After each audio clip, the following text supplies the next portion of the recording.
إن الحمد لله نحمده ونستعينه ونستغفره ونعوذ بالله من شرور أنفسنا ومن سيئات أعمالنا من يهده الله فلا مضل له ومن يضلل فلا هادي له وأشهد أن لا إله إلا الله وحده لا شريك له وأشهد أن محمدًا عبده ورسوله صلى الله تعالى عليه وعلى آله وأصحابه وبارك وسلم. يا أيها الذين آمنوا اتقوا الله حق تقاته ولا تموتن إلا وأنتم مسلمون. يا أيها الناس اتقوا ربكم الذي خلقكم من نفس واحدة وخلق منها زوجها وبث منهما رجالا كثيرا ونساء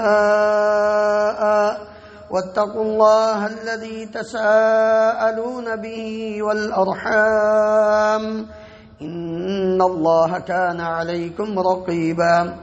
يا أيها الذين آمنوا اتقوا الله وقولوا قولا سديدا يصلح لكم أعمالكم ويغفر لكم ذنوبكم ومن يطع الله ورسوله فقد فاز فوزا عظيما. أما بعد فإن خير الحديث كتاب الله وخير الهدي هدي محمد صلى الله عليه وسلم وشر الأمور محدثاتها وكل محدثة بدعة وكل بدعة ضلالة وكل ضلالة في النار. رب اشرح لي صدري ويسر لي أمري واحلل عقدة من لساني يفقه قولي. اللهم انفعنا بما علمتنا وعلمنا ما ينفعنا وزدنا علما. سبحانك لا علم لنا إلا ما علمتنا إنك أنت العليم الحكيم. رب أوزعني أن أشكر نعمتك التي أنعمت علي وعلى والدي وأن أعمل صالحا ترضاه وأصلح لي في ذريتي إني تبت إليك وإني من المسلمين. رب أعوذ بك من همزات الشياطين وأعوذ بك رب أن يحضرون.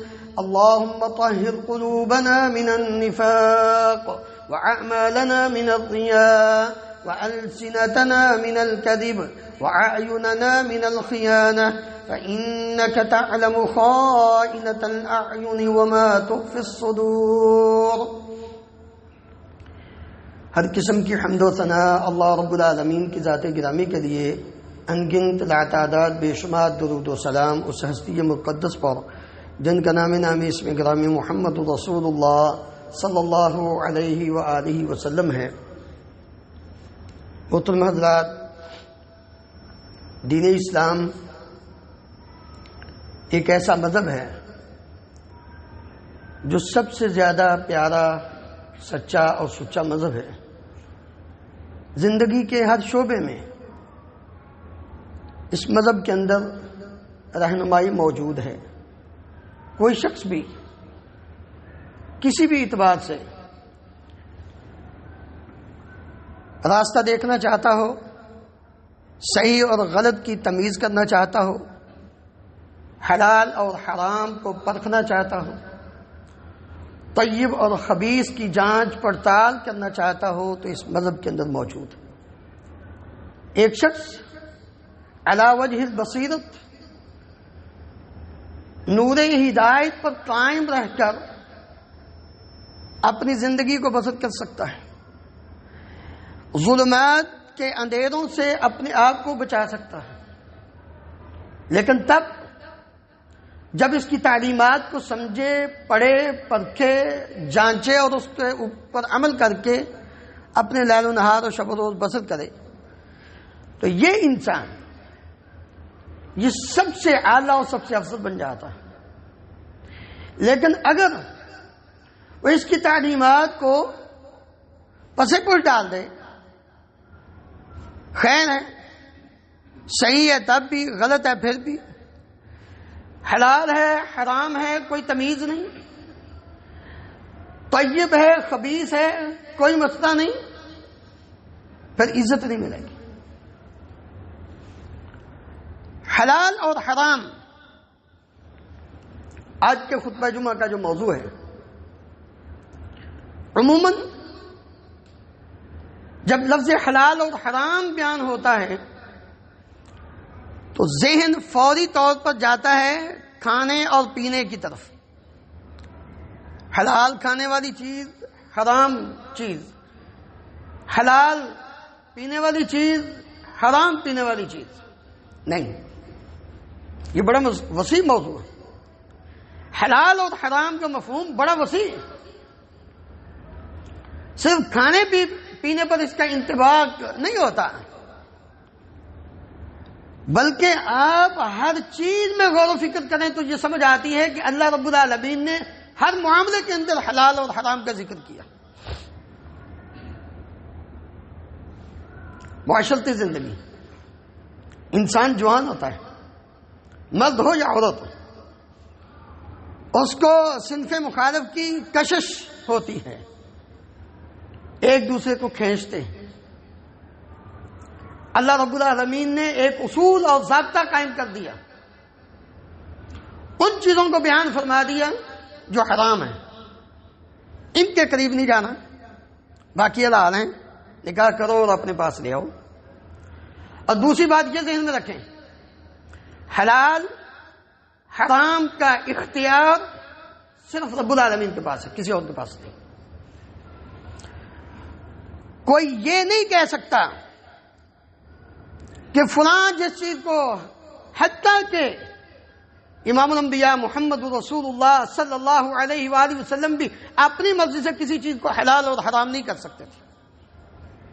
قرآن پڑھیے، سورہ تحریم کے اندر رب العالمین نے ابتدا میں کیا فرمایا؟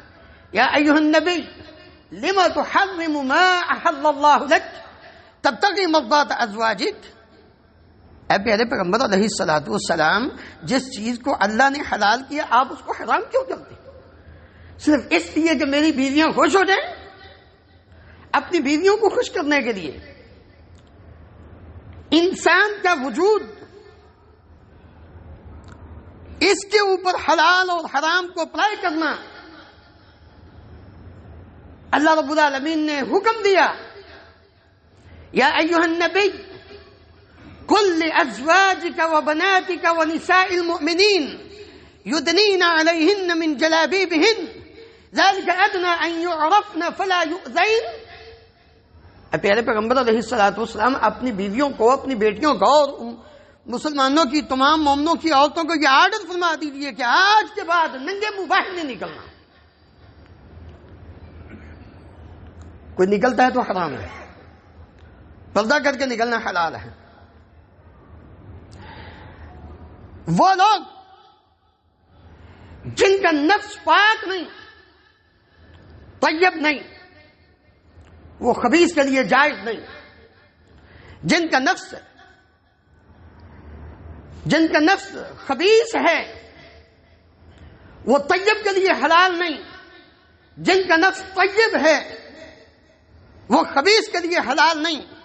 رب العالمین نے کرائٹیریا، ایک ضابطہ اور اصول بیان کر دیا. الخبیثات للخبیثین والخبیثون للخبیثات والطیبات للطیبین والطیبون للطیبات اولئک مبرؤون مما یقولون لهم مغفرۃ ورزق کریم. لوگوں غور کرو، حلال اور حرام کی، پاک اور خبیث کی تمیز کر کے زندگی بسر کرو، پھر دیکھو تمہیں عزت ملتی ہے کہ نہیں ملتی. آج ذلت و رسوائی کا سبب کیا ہے؟ ہم نے نہ اپنی کمائی کے حوالے سے غور کیا، نہ ہم نے اپنے رشتوں کے بارے میں غور کیا، نہ ہم نے اپنے عمل کے بارے میں غور کیا کہ ہم جو کام کر رہے ہیں یہ حلال ہے. یہ کاروبار، ہمارا بزنس، یہ حلال کا بزنس ہے. حرام کا بزنس ہے. ہم جو لقمہ کھا رہے ہیں حلال کا ہے کہ حرام کا ہے؟ ہم جو رشتہ کر رہے ہیں یہ حلال کا ہے حرام کا ہے؟ کبھی نہیں غور کیا. رب العالمین نے تو سمپل سا اصول بیان کیا، حرمت ولا تنکحوا ما نکح آباؤکم. تمہارے باپ نے جس عورت سے شادی کی ہے ساری زندگی تم اس کے ساتھ شادی نہیں کر سکتے، خواہ تمہارے باپ نے نکاح کے فوراً بعد اس عورت کو طلاق ہی کیوں نہ دے دی ہو، تمہاری ماں ہے. حرمت علیکم امہاتکم وبناتکم واخواتکم وعماتکم وخالاتکم وبنات الاخ وبنات الاخت وامہاتکم اللاتي يرضعنکم واخواتکم من الرضاعة وامہات نسائکم وربائبکم اللاتي في حجورکم من نسائکم اللاتي دخلتم بهن فإن لم تكونوا دخلتم بهن فلا جناح علیکم. اللہ رب العالمین نے یہ سارے رشتے بیان کیے.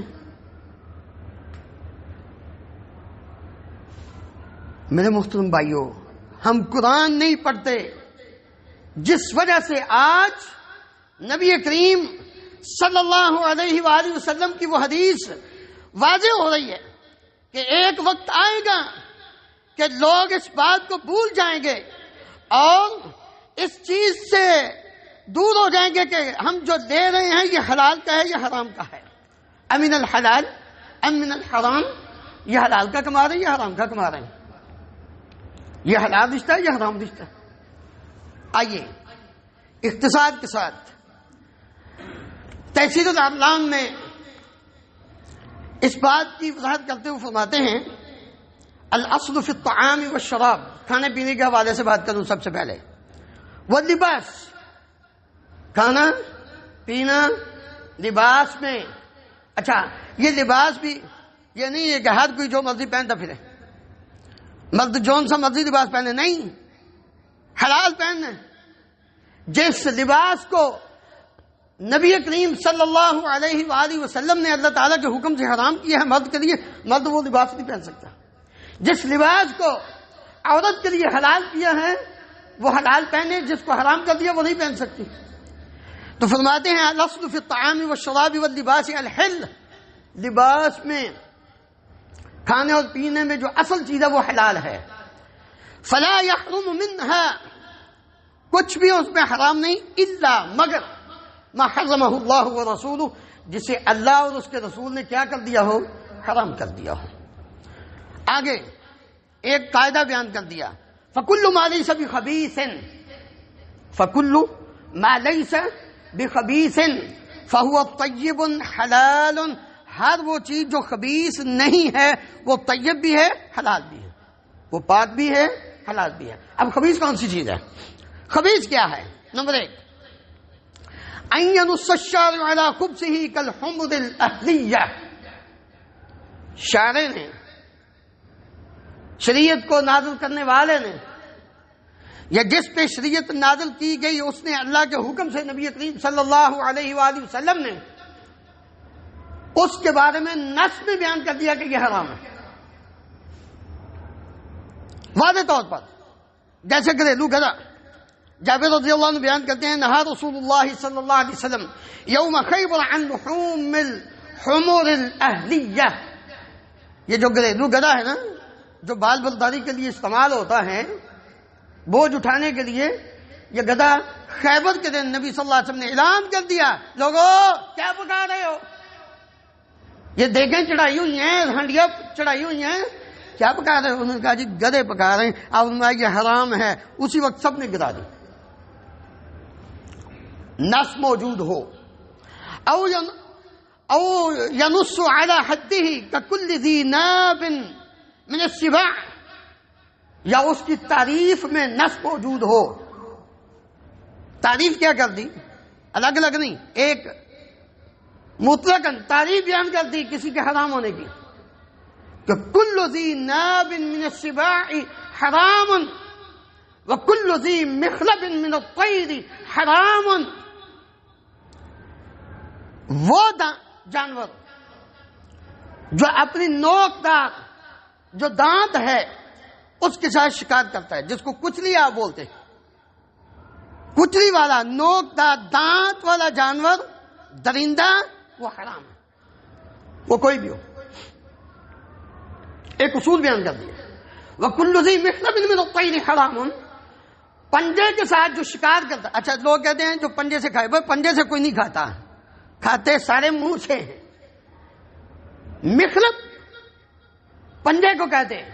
جو جانور اڑتے ہوئے فوراً جپٹ کر اپنے پنجوں سے شکار کر کے بھاگ جاتا ہے وہ حرام ہے. آپ نے دیکھیں جو چیل ہے، گدھ ہے، یہ پنجے سے شکار کرتے ہیں اور بڑے بڑے جانوروں کو شکار کر کے اٹھا کے لے جاتے ہیں. تو اس لیے نبی کریم صلی اللہ علیہ وسلم نے یہ ایک اصول بیان کر دیا کہ جو اس طرح کا جانور ہو وہ حرام ہے. یا او یکون خبثہ معروفا، جس کی خباثت معروف ہو وہ بھی حرام ہے. کیسے؟ کالفارہ والحیہ والحشرات والعقرب، جس طرح چوہا جو ہے فارہ، اس کی خباثت کون نہیں جانتا کہ یہ کتنی خبیث چیز ہے، یہ کتنا خبیث جانور ہے. گھروں کو آگ لگاتے تھے. نبی کریم صلی اللہ علیہ وآلہ وسلم کے دور میں حرق بیت بالمدینہ، مدینے میں ایک گھر جل گیا.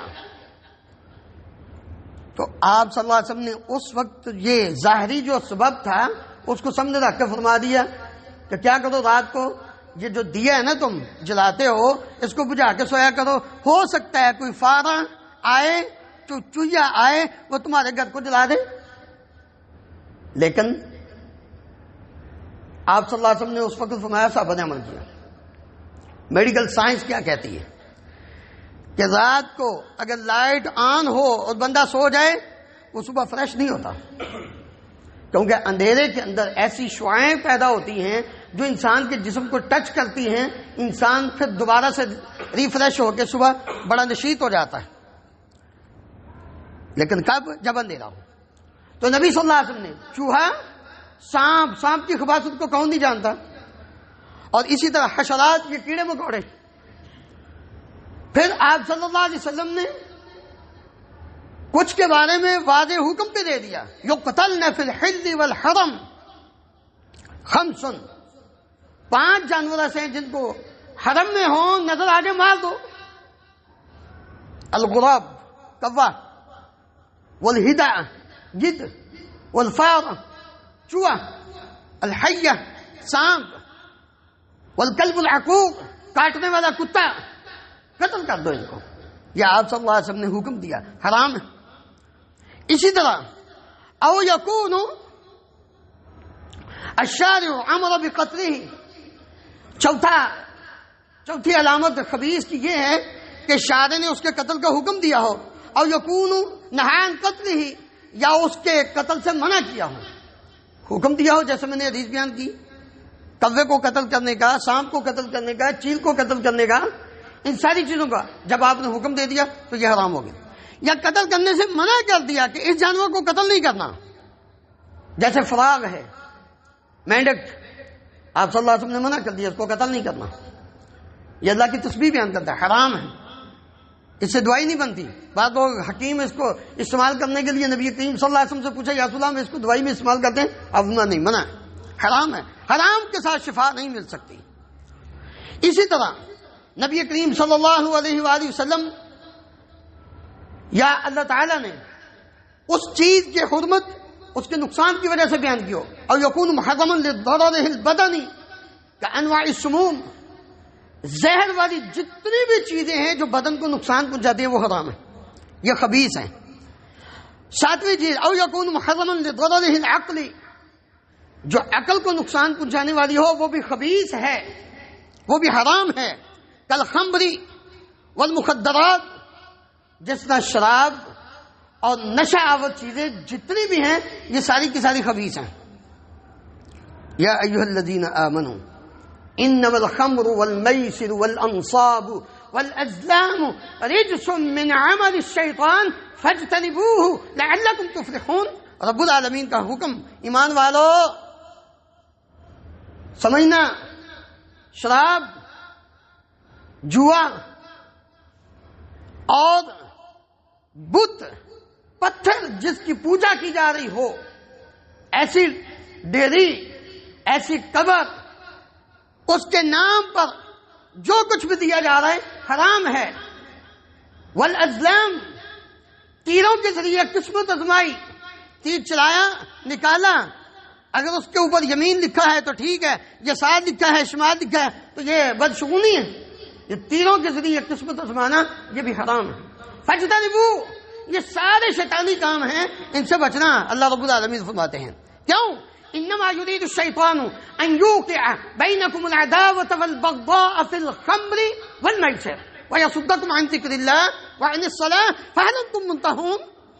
اور شیطان تو چاہتا ہی ہے تمہیں حرام کھلا کر، حرام شراب.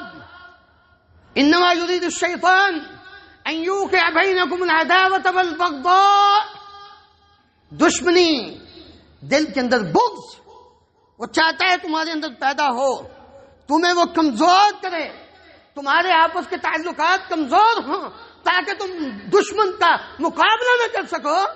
کس چیز کے ساتھ؟ فی الخمر والمیسر، دو چیزوں کے ذریعے. ایک شراب کے ذریعے تمہاری عقل خراب ہو جائے، میسر حرام جوا، اس کے ذریعے جب تم حرام کھاتے ہو تمہارے اندر بزدلی پیدا ہوتی ہے، تمہارے اندر بہادری ختم ہو جاتی ہے، تم بزدل بن جاتے، کیونکہ شیطان تمہارے پیچھے ہے. شیطان تو نہیں تمہیں بہادر دیکھنا چاہتا، مسلمان کو شیطان بہادر نہیں دے، وہ کہتے ہیں بزدل ہو. اس لیے یہ جو چیزیں ہیں یہ ساری کی ساری کیا ہیں؟ حرام ہیں. اس لیے اللہ رب العالمین فرماتے ہیں یا عبادی کلکم جائع الا من اطعمته فاستطعمونی اطعمکم. اے میرے بندو تم سارے ہی بھوکے ہو، سارے مگر جسے میں کھانا دوں، لہذا مجھ سے مانگا کرو، حلال کا سوال کیا کرو. اور اللہ رب العالمین نے اس لیے یہ فرمایا تھا یا ایھا الناس، عام لوگوں کو بھی، چاہے وہ مسلمان ہو چاہے کافر ہو، وہ کسی بھی مذہب کے ساتھ تعلق رکھنے والا ہو، عام حکم بھی اللہ رب العالمین کا یہ ہے یا ایھا الناس کلوا من طیبات ما رزقناکم. لوگو یا ایھا الناس کلوا مما فی الارض حلالا طیبا ولا تتبعوا خطوات الشیطان انہ لکم عدو مبین. لوگو وہ چیز جو ہم نے تمہارے لیے پاکیزہ رزق نازل کیا ہے اس کو کھاؤ، شیطان کے پیچھے نہ چلنا ہے. کیوں؟ انہ لکم عدو مبین، شیطان تمہارا دشمن ہے. انسانیت کو یہ حکم ہے. کیوں؟ آخر یہ ساری چیزیں پاکیزہ کھانے کے بارے میں خصوصاً کیوں اللہ رب العالمین نے فرمایا؟ اس لیے مفسرین نے یہ لکھا ہے کہ جو انسان جس چیز کو کھاتا ہے اس کے اندر اسی طرح کی عادات اور خصلتیں پیدا ہوتی ہیں. کیا فرمایا اللہ تعالیٰ نے؟ حرمت علیکم المیتہ والدم ولحم الخنزیر وما أهل لغير الله به والمنخنقة والموقوذة والمتردية والنطيحة وما أكل السبع إلا ما ذكيتم وما ذبح على النصب وأن تستقسموا بالأزلام ذلكم فسق. تمہارے اوپر مردار جانور حلال تھا لیکن ذبح کرنے سے پہلے وہ مر گیا، اب تم اس کو کھا نہیں سکتے کیونکہ اس کے جسم کے اندر خون کے نہ نکلنے کی وجہ سے جو بیماریاں پیدا ہو چکی ہیں وہ تمہیں نقصان پہنچائیں گے. وہ دم، خون جو جانور کو ذبح کرتے وقت نکلتا ہے، بہہ جاتا ہے. دوسرے مقام پر قل لا اجد فيما اوحي الي محرما على طاعم يطعمه الا ان يكون دما مسفوحا. جمع ہوا خون نہیں، جمع ہوا خون جائز حلال ہے، کلیجی کھاؤ یہ خون ہے، جائز قرار دی نبی صلی اللہ علیہ وسلم نے. تلی کھاؤ حلال ہے کیونکہ یہ جمع ہوا خون ہے.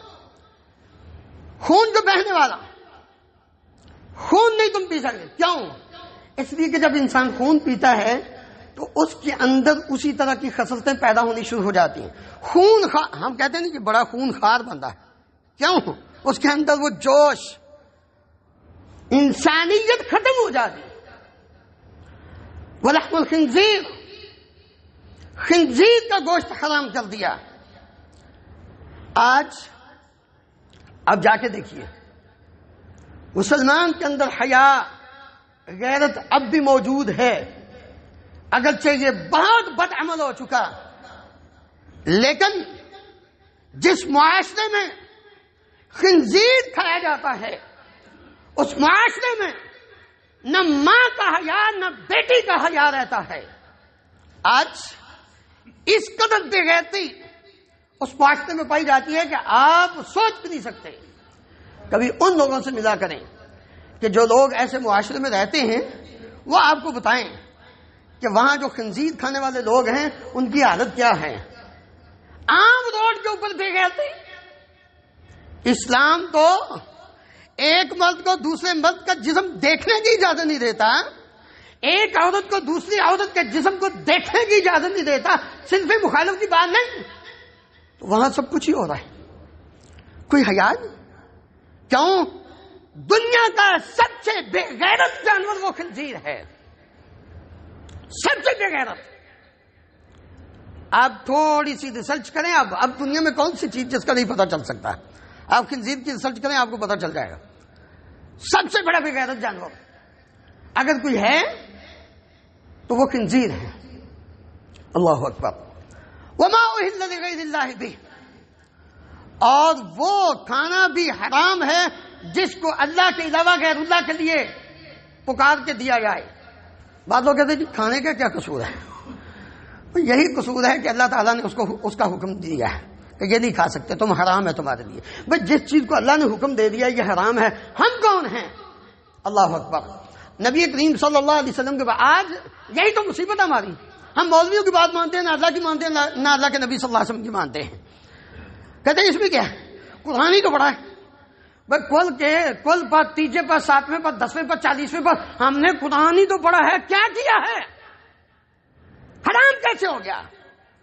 حرام اسی وجہ سے ہو گیا کہ نہ اس کے کرنے کا اللہ نے حکم دیا ہے، نہ اس کے کرنے کا اللہ کے نبی صلی اللہ علیہ وسلم نے حکم دیا ہے، نہ آپ کی زندگی میں آپ نے کیا نہ آپ کے صحابہ نے کیا۔ میرے محترم بھائیوں، اس لیے ہر وہ کام جو اللہ تعالیٰ نے نہ کرنے کا حکم دیا نہ اللہ کے نبی صلی اللہ علیہ وسلم نے وہ کیا، اور ہم اس کو مولویوں کی بات مان کر اس کو کریں، وہ جائز نہیں، حلال نہیں۔ عدی بن حاتم مسلمان نہیں ہوئے تھے، نبی کریم صلی اللہ علیہ وآلہ وسلم کی خدمت میں حاضر ہوئے،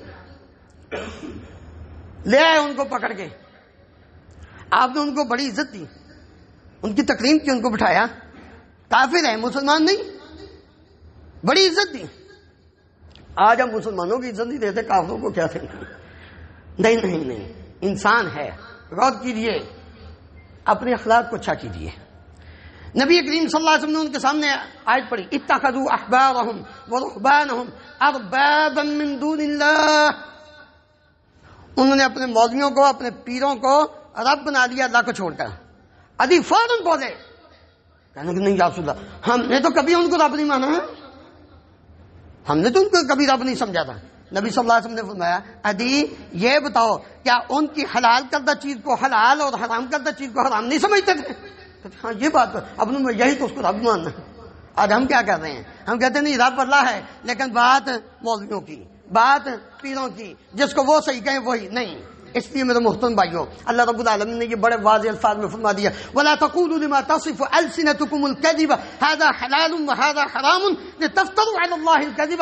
یہ بات نہیں کہ تم جس چیز کو حلال کہہ دو وہ حلال ہے اور جس چیز کو حرام کہہ دو وہ حرام ہے، نہیں، یہ تو اللہ پر جھوٹ ہے۔ بھئی اللہ نے جس چیز کو حلال کیا وہ حلال سمجھو، جس کو اللہ نے حرام کیا وہ حرام سمجھو۔ اسی طرح جس طرح لباس، ریشم کا لباس، ریشم کا زیور، سونے کا زیور مرد کے لیے حرام ہے، نبی صلی اللہ علیہ وسلم نے فرمایا ہذان حرامان علی ذکور امتی، حریر و ذہب، دونوں چیزیں ایک ہاتھ میں وہ پکڑی ایک ہاتھ میں وہ پکڑی، نبی صلی اللہ علیہ وسلم نے فرمایا یہ دونوں چیزیں میری امت کے مردوں پہ حرام ہیں۔ آج ہم کیا کرتے ہیں، ریشم کا لباس بھی پہنتے ہیں، نوجوان کی منگنی کرنے پر وہ بیٹی والے کہتے ہیں جی منگنی پہ بیٹے کو انگوٹھی سونے کی ڈالی، بھائی کیوں، وہ کوئی لڑکی ہے کیوں اپنے آپ کو؟ بھائی نبی صلی اللہ علیہ وسلم نے تو سونے کی انگوٹھی جس لڑکی نے پہنی تھی، کنگن اس نے پہنے تھے، زکات نہیں دیتے تھے، آپ نے فرمایا جہنم ہے، جہنم کے کنگن ہیں، زکات نہیں دی، عورت ہے تو ایک مرد جس کے اوپر سرے سے ہے ہی حرام، چاندی کی پہن لو، پہننی ہے سنت سمجھ کر، نبی صلی اللہ علیہ وسلم چاندی کی پہنو، نبی صلی اللہ علیہ وسلم نے پہنی۔ اس لیے اسی طرح برتن فخر نہیں، اللہ نے دیا ہے تو سنبھال کے کھاؤ، اللہ تعالیٰ نے دیا ہے تو جڑ کے استعمال کرو، دکھاوا نہیں۔ نبی کریم صلی اللہ علیہ وسلم نے منع کیا، ان النبی صلی اللہ علیہ وسلم نہانا عن الحریر والدیباج والشراب فی آنیۃ الذهب والفضة وقال ہن لهم فی الدنیا وہی لکم فی الآخرہ۔ آپ نے فرمایا لوگوں، حریر ریشم موٹا پتلا اور اسی طرح سونے چاندی کے برتنوں میں کھانا پینا منع ہے، منع کر دیا، اور فرمایا کافروں کے لیے دنیا میں، مسلمانوں کے لیے آخرت میں۔ ہمیں رب العالمین قیامت کے دن عالیہم ثیاب سندس خضر واستبرق وحلوا اساور من فضة وسقاہم ربہم شرابا طہورا۔ اللہ اکبر۔ سورہ دہر الانسان پڑھو، گہرائی سے پڑھو، جنت کو اپنی آنکھوں سے دیکھنا ہے، سورۃ الانسان کی تلاوت کرو ترجمے کے ساتھ، تمہیں پتہ چلے جنت کیسی چیز ہے۔ اللہ اکبر۔ اب من شرب فی اناء من ذهب او فضة فانما يجرجر في بطنه نارا من جہنم۔ نبی صلی اللہ علیہ وسلم نے فرمایا جو بندہ سونے اور چاندی کے برتن میں کھاتا اور پیتا ہے وہ یہ نہ سمجھے کہ میں نے پانی یا شراب یا گوشت کھایا ہے، بلکہ وہ اپنے پیٹ کے اندر جہنم کی آگ ڈال رہا ہے۔ اللہ رب العالمین ہم سب کو ان احکامات کو سمجھ کر اس کے مطابق عمل کر کے زندگی بسر کرنے کی توفیق عطا فرمائے۔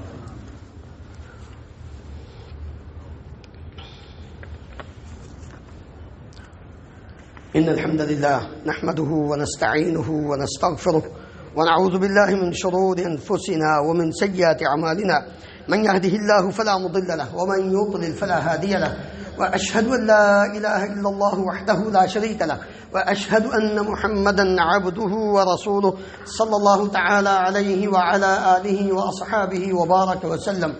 محترم حضرات، کھانے اور پینے کے حوالے سے ایک بات یہ بھی ہے کہ انسان کھانے پینے میں اسراف نہ کرے، حرام ہے کھانے پینے لباس میں اسراف نہ کرے۔ اللہ تعالیٰ نے فرمایا کلوا واشربوا ولا تسرفوا۔ نبی صلی اللہ علیہ وسلم نے فرمایا کل واشرب والبس فی غیر صرف ولا مخیلہ، کھاؤ پیو پہنو لیکن نہ تکبر کرو نہ اسراف کرو۔ اسراف کہ ضرورت بھوک ایک روٹی کی ہے 2 3 4 کھا جائیں، بیماری ہونا ہے پھر عبادت بھی نہیں ہوگی، ایک تو یہ منع ہے، اور دوسرا یہ ہے کھانے کی ضرورت ہے 2 روٹیوں کی، آرڈر دے دیا ہے 5 روٹیوں کا، ایک ڈش بڑی مشکل سے کھائی جانی تھی دے دیا 2 3 اور آدھی تھوڑی تھوڑی کھا کے باقی اس کو ضائع کر دیا، تو یہ تبذیر آ گئی۔ ان المبذرین کانوا اخوان الشیاطین وکان الشیطان لربہ کفورا۔ نہ شکرے بن رہے ہو، رب العالمین تو فرماتے ہیں یا ایھا الذین آمنوا کلوا من طیبات ما رزقناکم واشکروا للہ ان کنتم ایاہ تعبدون۔ تم اللہ کا شکر ادا کرو عبادت کر کے کہ اللہ تعالیٰ نے تمہیں پاکیزہ رزق دیا ہے، نہ شکرے کیوں بن رہے ہو، اس کو ضائع کر کے شیطان کے بھائی بن کے نہ شکرے بن رہے ہو، اسراف سے کام نہ لو۔ اسی طرح حرام مال و دولت میں اللہ تعالیٰ نے ایک اصول بیان کر دیا یا ایھا الذین آمنوا لا تأکلوا اموالکم بینکم بالباطل، باطل طریقے سے جھوٹ بول کر کسی کا مال ہڑپ مت کرو، پیمائش جتنی کی ہے اتنے پیسے بتاؤ، ڈنڈی نہ مارو، کام جتنا کیا ہے اتنا، ڈیوٹی 8 گھنٹے ہے 6 گھنٹے 7 گھنٹے کر کے تم یہ سمجھتے ہو میں حلال کما رہا ہوں، باطل طریقہ ہے، تم نے حرام کمایا، ایک لقمہ حرام کا تیرے پیٹ میں چلا گیا، نبی صلی اللہ علیہ وسلم نے فرمایا لم تقبل لہ صلاۃ 40 یوما، 40 دن کی نماز قبول نہیں ہوتی، حرام کا ایک لقمہ، غور فرمائیے۔ اسی طرح بعض چیز تو حلال ہے لیکن جب آپ نے چوری کر دی تو وہ حرام ہو گئی، کیا کہا ہمارا انما جزاء الذین یحاربون اللہ ورسولہ ویسعون فی الارض فسادا، زمین میں فساد برپا کر کے چوری کر کے ڈاکہ مار کے کسی چیز کو حاصل کرنا یہ حرام، جوا کھیلنا جیسے پہلے بیان کیا، اسی طرح ماپ تول میں کمی کرنا، ويل للمطففين الذين إذا اكتالوا على الناس يستوفون وإذا كالوهم أو وزنوهم يخسرون ألا يظن أولئك أنهم مبعوثون. کیا سمجھتے ہو کہ ہم نے بڑا تیر مار دیا؟ لیتے وقت پورا اور دیتے وقت کم؟ حرام ہے. الا یظن اولئک انہم مبعوثون. کیا ان لوگوں نے یہ گمان کر لیا ہے کہ قیامت کے دن رب العالمین کے سامنے جب ساری انسانیت ہوگی ان کو لایا نہیں جائے گا؟ نہیں، سب کو سامنے. فمن یعمل مثقال ذرۃ خیرا یرہ ومن یعمل مثقال ذرۃ شرا یرہ. ذرہ برابر بھی اچھا کام ہے، حلال ہے تو وہ بھی سامنے، ذرہ برابر بھی حرام ہے. لا تزول قدم ابن آدم. نبی صلی اللہ علیہ وآلہ وسلم نے فرمایا کہ ابن آدم کے قدم اس وقت تک حرکت نہیں کر سکیں گے حتی یسأل عن خمس، 5 چیزوں کے بارے میں جب تک اس سے سوال نہیں ہوگا. عن عمرہ فیما افناہ، عمر کہاں گزاری تھی زندگی. وعن شبابہ فیما ابلاہ، جوانی کو کیسے ضائع کیا تھا. وعن علمہ فیما عمل، علم جو تجھے مل گیا تھا اس کے مطابق عمل کتنا کیا تھا. مال کے بارے میں 2 سوال. وعن مالہ من این اکتسبہ وفیما انفقہ، مال کمایا کیسے تھا، پہلا سوال یہ ہوگا مال کے بارے میں. حلال کمایا تھا، حرام کمایا تھا. وفیما انفقہ، خرچ کہاں کیا تھا، نیکی کے کاموں میں خرچ کیا تھا، حرام کاموں میں خرچ کیا تھا. اس لیے میرے محترم بھائیوں غور فرمائیے کہ ہم اپنی زندگی کیسے بسر کر رہے ہیں. اللہ رب العالمین ہمیں حلال کمانے کی، حلال پہننے کی، حلال کھانے کی توفیق عطا فرمائے. کیونکہ حلال کے ساتھ ہی انسان کی تمام عبادات قبول ہوں گی، دعا بھی تبھی قبول ہوگی جب انسان حلال کھاتا ہے، حلال پیتا ہے، حلال پہنتا ہے. لیکن جب حرام ہوگا تو نبی صلی اللہ علیہ وسلم نے فرمایا فَأَنَّا يُسْتَجَابُ لَهُ، اس کی دعا کیسے قبول ہو جب اس کا کھانا حرام کا، اس کا پینا حرام کا، اس کا لباس حرام کا ہے. اس لیے حرام سے بچیے، حلال کی طرف آئیے. آج ہمارے یہ ایک خوشی کی بات یہ ہے کہ ہمارے پاس ایک بھائی آئے ہیں جو اسلام قبول کرنا چاہتے ہیں. یسرنا اليوم جاء عندنا واحد صديقنا يريد أن يدخل في الإسلام، وبعد الصلاة إن شاء الله نحن ندخله نسلمه بإذن الله تعالى. إن الله وملائكته يصلون على النبي يا أيها الذين آمنوا صلوا عليه وسلموا تسليما. اللهم صل على محمد وعلى آل محمد كما تحب وترضى. اللهم اغفر لنا وللمؤمنين والمؤمنات والمسلمين والمسلمات الأحياء منهم والأموات. اللهم اشف مرضانا ومرضى المسلمين. أذهب الباس رب الناس واشف أنت الشافي لا شفاء إلا شفاؤك شفاء لا يغادر سقما. اللهم انصر الإسلام والمسلمين. اللهم أعز الإسلام والمسلمين وأذل الشرك والمشركين. اللهم أهلك النفاق والمنافقين. اللهم آمنا في أوطاننا واجعل هذا البلد آمنا مطمئنا رخاء سخاء وسائر بلاد المسلمين. اللهم أرنا الحق حقا وارزقنا اتباعه وأرنا الباطل باطلا وارزقنا اجتنابه. سبحان ربك رب العزة عما يصفون وسلام على المرسلين والحمد لله رب العالمين.